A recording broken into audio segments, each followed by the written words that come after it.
Bem-vindo a este treinamento sobre a tecnologia inverter.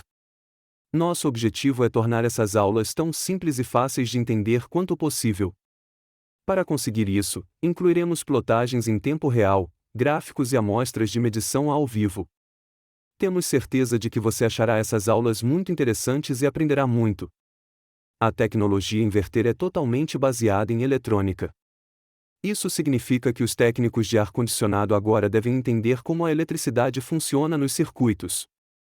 Antes, só precisávamos conhecer dois condutores, uma linha e um neutro.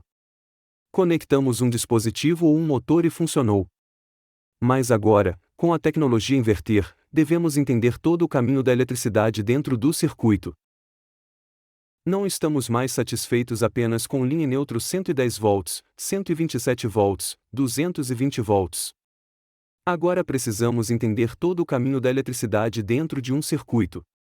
Só então podemos entender a tecnologia inverter, que é totalmente baseada em eletrônica. O ruim é que isso significa que devemos nos especializar nesse assunto, eletrônica. Mas o bom é que também vamos entender o que são as placas eletrônicas convencionais. Isso nos permitirá ter um conhecimento mais profundo e completo de como funcionam os sistemas eletrônicos. Vamos começar fazendo essa análise e entendendo bem do que se trata. Uma pergunta que sempre fazemos quando iniciamos nossas aulas ao vivo, neste caso são gravadas, é: o que é eletricidade?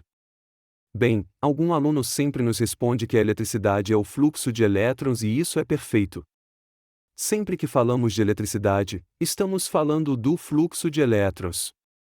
Uma comparação que costumamos fazer para entender completamente como funciona a eletricidade é compará-la com a água.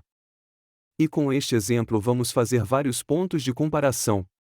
Por exemplo, vamos imaginar que temos este circuito, temos uma caixa d'água com água e pressão. Vamos colocar uma cor fácil de identificar. Agora vamos imaginar que temos um condutor e também através desse cano que vai transportar a água temos alguns resistores que dificultam a passagem da água. Essa comparação nos ajudará muito a entender a eletricidade. Se falamos de ter uma caixa d'água com um certo nível de água, isso vai indicar quanta pressão de água eu tenho no circuito. Vamos desenhar aqui como se fossem elétrons exercendo certa pressão em um circuito. A pressão da água na eletricidade é o que medimos com voltagem. Se compararmos com a água, essa seria a pressão. Por um lado, temos o que é a pressão da água, como parte da comparação para melhor entendê-la. Se continuarmos analisando o circuito, teremos mais parâmetros a levar em conta, como o fluxo ou quantidade de água ou elétrons que vão fluir por um conduíte. Isso depende da tensão, mas também depende da largura do duto. Se for mais largo, mais água fluirá; se houver mais pressão, mais água circulará. A quantidade de elétrons circulando em um circuito seria em eletricidade.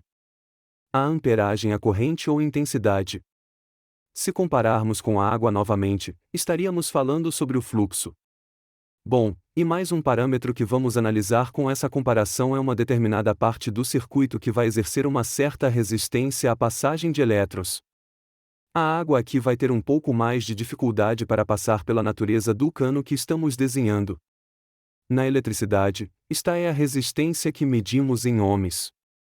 Quanto maior ohms, maior a resistência. Quanto menor o ohms, menor a resistência.